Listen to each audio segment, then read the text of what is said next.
Mister Sundarlal, मैंने तुम्हें देखा, तुम्हारा बंगला देखा, तुम्हारी हैसियत देखी, अब देर किस बात की, लड़की दिखाओ। यहाँ लड़की पसंद आई, वहाँ शादी हुई, और यहाँ हमारा प्लेन हनीमून के लिए उड़ा होनोलुलु की तरफ। क्यों डडा? हाँ बिल्कुल बेटा। मस्ती में रहते हैं, दिल मस्ताना है, यार का जो दिल है अपना ठिकाना है। ठीक से बोलना। हाँ मुझे दूसरी शूटिंग में जाना है। अल्लाह के नाम पे दे दे बाबा, बाबा दे दे। अबे ओए मुस्टंडे, भीख मांगते हुए शर्म नहीं आती? ऊपर वाले ने हाथ फैलाने के लिए नहीं बल्कि दूसरे के हाथ में कुछ टपकाने के लिए दिए हैं। इस देश की मिट्टी हीरा है और इस हीरा से हीरो पैदा होता है, और तुम इस हीरो को जीरो बना रहे हो। मैं तो कहता हूँ कि थू है तुम्हारी जवानी पर। ऐ घटिया इंसान, याद रखना मेरी एक बात, भीख मांगने से आदमी जलील और जार होता है, और निकल जाए जिस फूल से खुशबू वो फूल बेकार होता है। अरे हाँ, तू हट, तेरा खानदान हट, तेरा बाप हट, तेरी फैमिली हट। बॉलीवुड से लेकर टेलीविजन इंडस्ट्री में ऐसे कई सितारे हैं जो यहाँ आने के लिए तमाम संघर्षों से होकर गुजरते हैं।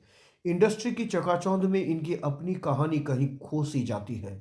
दर्शकों को हंसाने का पूरा जिम्मा उन सितारों का होता है जिसे लोग देखना पसंद भी करते हैं, लेकिन इन स्टार्स की अपनी ज़िंदगी इतनी आसान नहीं होती जितनी स्क्रीन पर लगती है। आज हम आपको ऐसे ही एक सितारे किशोर आनंद भानुशाली के बारे में बताने जा रहे हैं, जिन्होंने अपने संघर्षों की कहानी लोगों तक पहुंचाने की पूरी कोशिश की। तो चलिए जानते हैं किशोर भानुशाली की संघर्ष की कहानी के बारे में। किशोर जब 11 साल के थे तब उनके स्कूल के एक दोस्त ने उनसे कहा कि उनकी शक्ल देवानंद से मिलती जुलती है। किशोर भानुशाली कहते हैं कि उस टिप्पणी ने उनके करियर के और उनके जीवन के अधिकांश हिस्से को दिशा दी।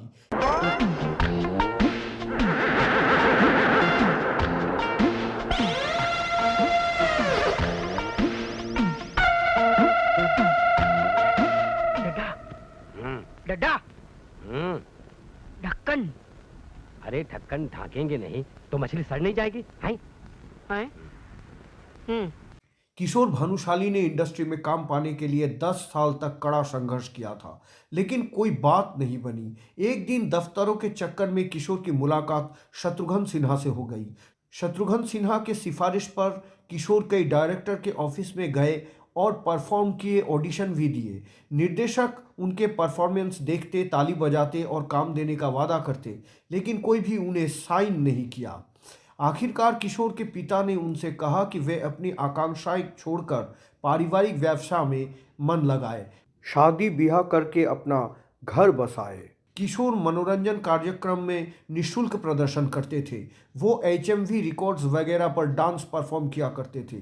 फिर वो घर आते थे और अपने पारिवारिक बिजनेस पे थोड़ा वक्त देते थे। एक दिन मोहन चट्टी उनके पास पहुंचे और किशोर को अपने एक शो में प्रदर्शन के लिए कहा। किशोर ने मना कर दिया क्योंकि उन्होंने तब तक देवानंद की मिमिक्री करना बंद कर दिया था और केवल टैलेंट शो में ही डांस करते थे। मगर आखिरकार किशोर भानुशाली मोहन चट्टी के बात मान गए और उन्होंने मोहन चट्टी जी का शो में परफॉर्म भी किया।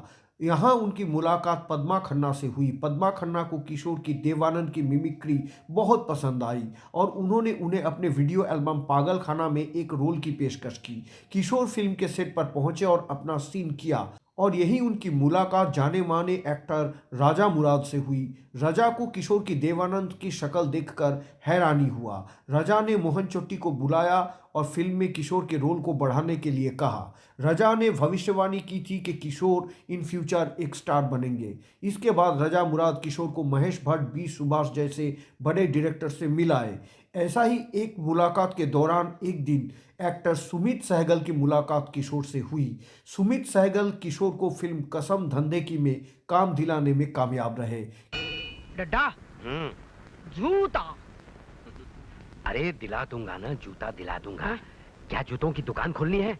अरे गधे पहले मछली तो। किशोर ने एक इंटरव्यू में ये भी बताया था उन्होंने कभी उम्मीद नहीं खोई और अपने संघर्ष को जारी रखा। एक समय के बाद इंडस्ट्री के चीज़ें उनके लिए आसान होती गई और उन्हें कई प्रोजेक्ट्स में काम करने का मौका भी मिलने लगा। यही नहीं, किशोर ने महान दिवंगत एक्टर देवानंद संग अपनी मुलाकात के बारे में भी बात की। डंडा। अरे दिला दूंगा, मोटा डंडा दिला दूंगा। तू घड़ी घड़ी धंधा बदलने के पीछे क्यों पड़ा हुआ है? उन्होंने बताया कि जब पहली बार देव आनंद से वो मिले और एक्टिंग में अपनी रुचि के बारे में उन्हें बताया तो देव साहब ने उन्हें कहा कि एक्टिंग की दुनिया में आने से पहले किशोर को अपनी पढ़ाई पूरी कर लेनी चाहिए। अरे 13 नहीं, यहाँ सुनिए आप, किस उल्लू के पट्टे को आप पकड़ के लाए थे, हैं?